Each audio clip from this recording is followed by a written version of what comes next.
Good evening. Many thanks for joining us live on QTV. You are watching QTV News and I am Ajibintu Drame. Our top stories.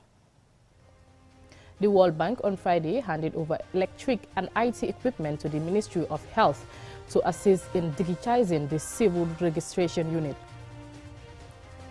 Women gardeners and farmers in the Kanifing municipality have complained about the low rainfall and how it could affect their crop yield. Also, on the rainy season, farmers in URR said they have also received little rainfall, despite the prediction by the Department of Water Resources that this year's rainfall from July to September is likely to be normal and below normal. In international news, Teodoro Obiang Mange, the son of Equatorial Guinea's president, is among 5 individuals whose assets will be frozen and be banned from entering the UK. Also, South African President Cyril Ramaphosa is reportedly among 14 heads of state targeted for potential surveillance by Rwanda in the Pegasus spyware case. Those were our main headlines. Now the news in detail.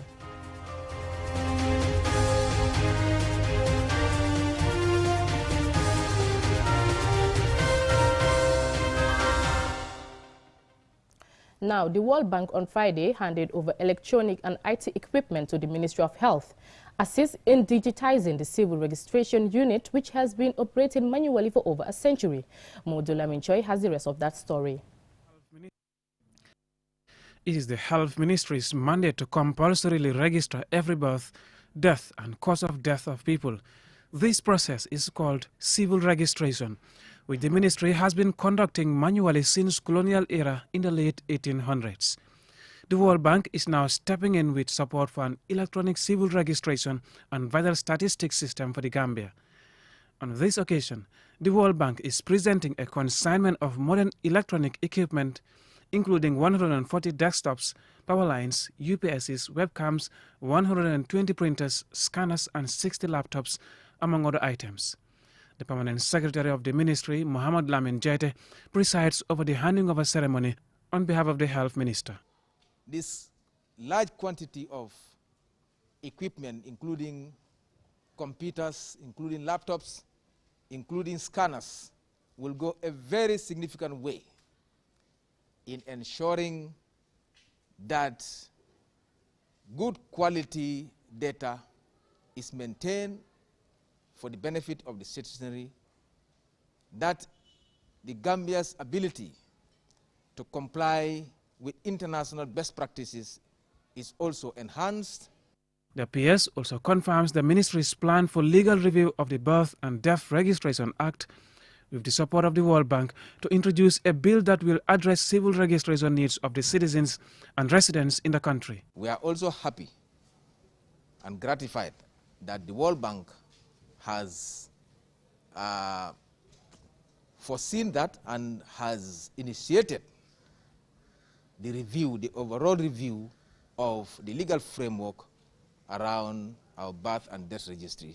And as we speak, a draft bill has been provided, and very soon it will be tabled at the National Assembly for enactment. Through the support of the World Bank, the Ministry of Health has reported that birth and death records dating back to colonial era had been digitized.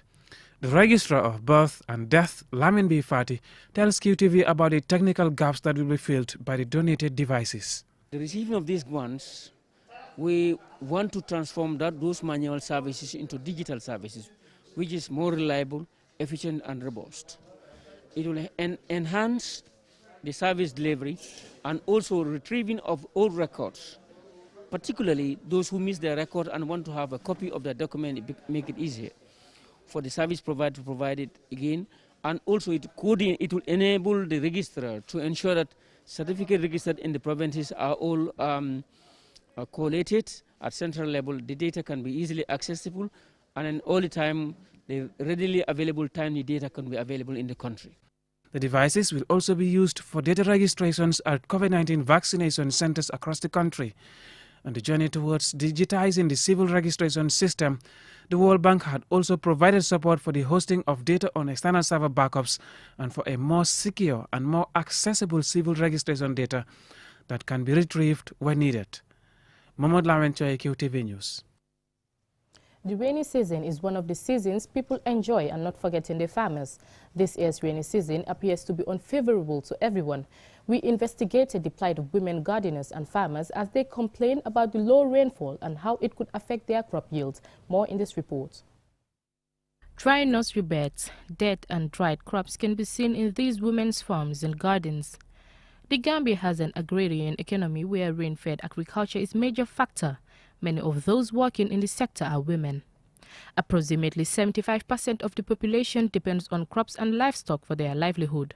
Much of the country's agricultural system is based on subsistence production of food crops, comprising cereals such as early millet, late millet, maize, sorghum, rice, semi-intensive cash crop production like groundnut, cotton, sesame, and horticulture. Farmers generally practice mixed farming, although crops account for a greater portion of the production.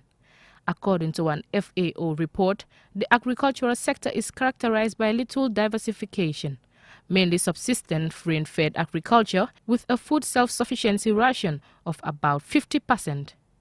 According to the Department of Water Resources seasonal rainfall prediction for July, August and September states, the annual rainfall amount is predicted very likely to be normal to likely below normal in the country. Whereas most places in the country are however predicted to experience normal annual rainfall. The rainfall prediction report continues to state that as the rain started between 9th June and 18th June, where these dates are expected to be generally early by up to 2 weeks over large parts of the country. Continuing that, observing these dates in planning agricultural practices would lead to safe sowing and enhanced crop and food production. As their source of livelihood and passion, these women produce varieties of crops and vegetables like cabbage, lettuce, varieties of peppers, corn, garden eggs, and bitter tomato amongst other, and probably rice and chili pepper during the months of September and October. That is, if there is enough rainfall. So far, there has been very little in the way of sustained rainfall. What we have seen are some heavy bursts that have mostly lasted only a few hours. Although the women gardeners would not speak on camera, they complained about the low rainfall and how it will affect their output if it continues. The Gambia still uses primitive farming methods as many farmers cannot afford modern farming equipment. These women say the work is tiring, particularly during the rainy season. The Gambia's agricultural production is the main economic activity in the country, even though it has been in decline since the 1990s as the result of several factors, including poor rainfall distribution. More than a month into the rainy season, it looks as if a lack of rainfall is again going to have a significant effect on production. Ajibintu Drame, QTV News. Now, despite the prediction by the Department of Water Resources that this year's rainfall from July, August and September is likely to be normal and below normal, farmers in URR said they have received little rainfall, which they attribute to climate change. Our regional reporter, Fode Mane in URR, spoke to some farmers, and this is his report. Most farmers in the Gambia, especially those in the rural areas, focus on subsistence farming of food crops comprising cereals such as millet, maize, rice and groundnuts. According to farmers in URR, climate change has brought major challenges to their crop production as they have witnessed inadequate rainfall since the start of the season. Babukar Sise, the supervisor for Fuladu East and Tumana District Agricultural Extension Circle, compared the start of the 2020 and 2021 farming seasons. This year and last year is a little bit different because last year at this time most of crops are at flowering stage. Like our maize last year at this time is about for tasseling. But when looking our maize at right now is at vegetative state, meaning that due to a long dry spell, and this dry spell, as I told you, I can tell you little but not that much because I'm not water resource expert, but it caused by environment and climate change. Jula Sawane, who has a 3-hectare farm, outlines some of the challenges she faces. Na dinoli dolbe do kudula dobe kapinta yala dobe fita yala sai buka nya sotono urala do ko buko nya sotono. Most of our children are engaged in skill work. We don't bring them to the farm. As you can see, we have challenges in terms of human resources, farm equipment, fertilizer and even animals for farming. This farm serves as a source of feeding for the family. The rain is not coming as expected, so we are without hope. On the issue of fertilizer, Mr. Cisse said farmers can buy it at a price of $700 per bag. He further clarifies. When you look at the land available that we have here, if you want to apply organic manure, we may not have, because you don't have a herd of cattle, you don't have a sheep, you don't have a goat. But the only fertilizer that can give you to improve your life, that's chemical fertilizer. That's the availability that we have. So to use chemical, we, as farmers also, we have to know when are you going to apply, when to apply, how to apply. Lankira Jawla, a farmer, gave advice to other farmers on some good farming practices. Climate change mbolo kono. Geo man follow afelendi geo la commencé dula geo man sia. Climate change has had a major effect on our lives and livelihoods this season. This is because we have cut down all the trees on our land. I am advising farmers to cultivate early maturing crops and to practice agroforestry to help mitigate the issue of climate change. Abdullah Balde, a teacher, added his thoughts to the topic. I have seen the need, to engage myself apart from just going to work Monday to Friday, Saturday, Sunday, or even in the evening. If I come back earlier, I come here and pass some time around. What I can say, the message I would put is that civil servants should also take interest in doing some agricultural activity. Mr. Balde further stated that attitudinal change is important to mitigate the effects of climate change on farming. Agriculture plays an important role in this country's economy. Its performance and contribution in most key socio-economic aspects in the past decade have not been consistent, leading to a decline in production, which has been made worse by the effects of climate change. Reporting for QTV News, I am Fude Mane. We will now go for a short commercial break. Still to come, we have more local stories. Do stay tuned.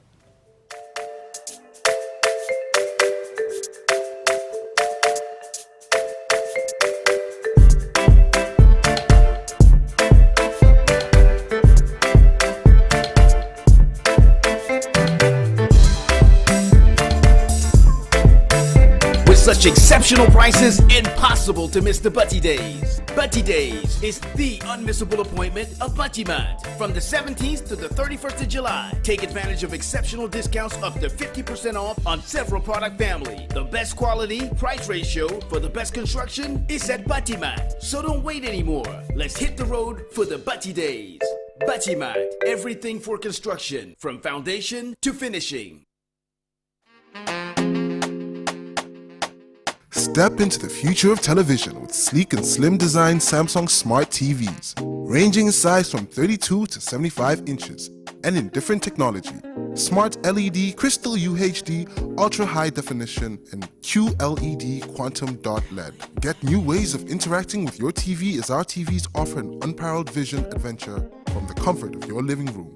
Ultra Viewing Angle, powerful picture quality, web browser, gallery, EarthNet LAN, wireless LAN built-in, Bluetooth, screen mirroring technology, mobile on TV mirroring, built-in voice assistance, Wi-Fi direct. Not only that, our TVs are backed with 12 months warranty and we are currently on a promotion. Contact us on 333-3217.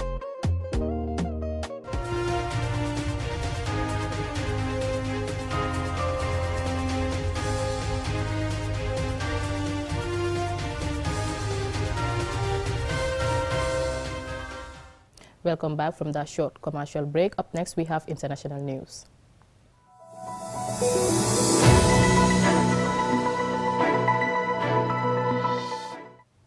The son of Equatorial Guinea's president, Teodoro Obiang Mange, is among 5 individuals involved in serious corruption and will now have their assets frozen and be banned from entering the UK.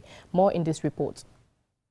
Teodoro Obiang Mange is also the vice president of Equatorial Guinea. He is accused of participating in corrupt contracting arrangements and solicited bribes to fund a lavish lifestyle inconsistent with his official salary as a government minister, the UK Foreign Office said on Thursday.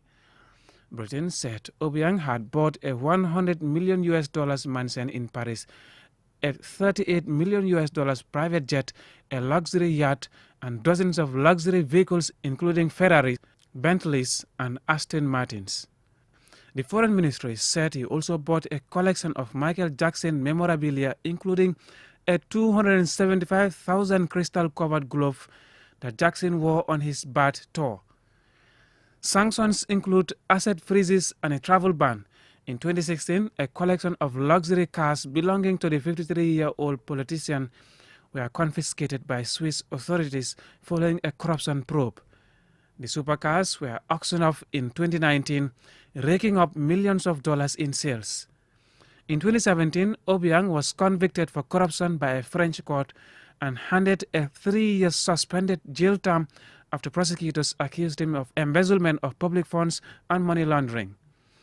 Obiang's lavish spending was again spotlighted in 2018 after Brazilian police seized millions of dollars in cash, including a set of luxury watches from a delegation traveling with the wealthy Central African ruler following a search on their private aircraft in Sao Paulo. According to UNICEF, a third of Equatorial Guinea's population does not have access to basic sanitation, and the World Bank estimates more than 76% of the population live in poverty. Meanwhile, investigations show that Obiang has spent over $500 million since he was appointed government minister in 1998. Teodoro Obiang Mangue's father has ruled Equatorial Guinea since taking power in a coup in 1979, 11 years after independence from Spain. Equatorial Guinea is also the country where Gambia's ex-president Yahya Jammeh lives in exile. The other 4 individuals whose assets are frozen and banned from entering the UK are Regmond Taguere from Zimbabwe, Alex Saab, who is currently detained in Cape Verde, and Alvaro Enrique Polido Vargas from Venezuela, and Naufal Hamadi al-Sultan from Iraq will also face the same restrictions. The measures follow the first tranche of UK sanctions, which in April targeted 22 individuals involved in serious corruption cases in Russia, South Africa, South Sudan, and Latin America. The Equatorial Guinea government did not immediately respond to a request for comment from rioters. Mahmoud Lamin Choi, QTV News. South African President Cyril Ramaphosa is reportedly among 14 heads of state targeted for potential surveillance by Rwanda in the Pegasus spyware case. More in this report by Omar P. Jallo. The investigations revealed that Ramaphosa's cell phone number was listed as potential target for surveillance in the Pegasus spyware by Rwandan authorities. New evidence uncovered by Amnesty International and Forbidden Stories has revealed that Rwandan authorities uses NSO's group spyware to potentially target more than 3,500 activists, journalists, political opponents, foreign politicians and diplomats since 2016. Following the leak on Wednesday, the South African government was quick to react to the news, announcing that it has tasked its intelligence agencies with investigating whether Ramaphosa's personal mobile phone was hacked. The leak shows that at least 7 African countries were among these clients, including Togo, Morocco and Rwanda. Of these, Rwanda has reportedly been one of the keen users of the Pegasus spyware, which can record phone calls and read texts and emails, access photographs and passwords, and secretly activate microphones and cameras to make audio and video recordings. In a statement to the Pegasus project team, the spokesperson for the Rwandan government told The Guardian that the country did not use the software or have the technological capabilities, adding, "These false accusations are part of an ongoing campaign to cause tension between Rwanda and other countries and to spread disinformation about Rwanda domestically and internationally." The Guardian newspaper, a partner in the Pegasus project investigation, reported that Ramaphosa's personal mobile phone seems to have been selected by Rwanda in 2019. The Pegasus spy report comes at a bad time for Ramaphosa, who is dealing with his own domestic intelligence. Criticism is mounting that Ramaphosa's government and its intelligence apparatus failed to anticipate the recent widespread riots and looting triggered by the jailing of his predecessor, Jacob Zuma. The South African State Security Agency is investigating whether former state detective with links to Zuma instigated the violence. South Africa's intelligence analysts and experts have been calling the recent chaos an insurgence and a deliberate attempt to undermine Ramaphosa. Relations between South Africa and Rwanda had been strained for years before this report. The diplomatic fight between the two countries was triggered when Rwanda's former spy boss and a critic of President Paul Kagame was found strangled in Johannesburg hotel room in 2014. The countries traded diplomatic explosions in the years that follow amid accusations that Rwanda continued to target dissidents in South Africa. But in June this year, their foreign ministers met in Pretoria to restore their relations. At this stage, it's still unclear what Rwanda hoped to achieve by digitally spying on Ramaphosa. The investigation also found that the phones of Paul Rusesabagina's daughter, Karin Kanimba, who lives in Belgium, and several of his associates were targeted. With NSO's group's Pegasus spyware, Rusesabagina, of Hotel Rwanda fame, is currently detained in prison in Kigali, where he faces life imprisonment on terrorism-related charges. Kanimba tweeted, "I am shocked, scared a little anyway, because that means that they have access to all my information.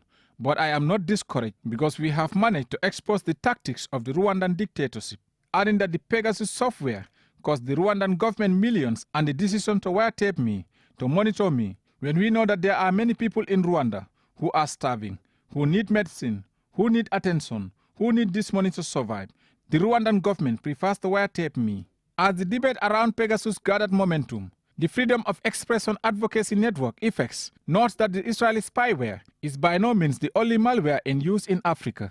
The Pegasus project, which uncovered the scandal, is a groundbreaking collaboration by more than 80 journalists from 17 media organizations in 10 countries coordinated by Forbidden Stories, a Paris-based media non-profit with the technical support of Amnesty International. Reporting for QTV News, I am Omar P. Jallo. Before we close, here is a recap of our main headlines. The World Bank on Friday handed over electronic and IT equipment to the Ministry of Health to assist in digitizing the civil registration unit. Women gardeners and farmers in the Kanifing municipality have complained about the low rainfall and how it could affect their crop yield. Also on the rainy season, farmers in URR said they have also received little rainfall despite the prediction by the Department of Water Resources that this year's rainfall from July, August and September is likely to be normal and below normal. In international news, Theodoro Obiang Mange, the son of Equatorial Guinea's president, is among 5 individuals whose assets will be frozen and be banned from entering the UK. And South African President Cyril Ramaphosa is reportedly among 14 heads of state targeted for potential surveillance by Rwanda in Pegasus spyware case. Well, that's it from me in tonight's edition of the news. Thank you for watching and have a good evening.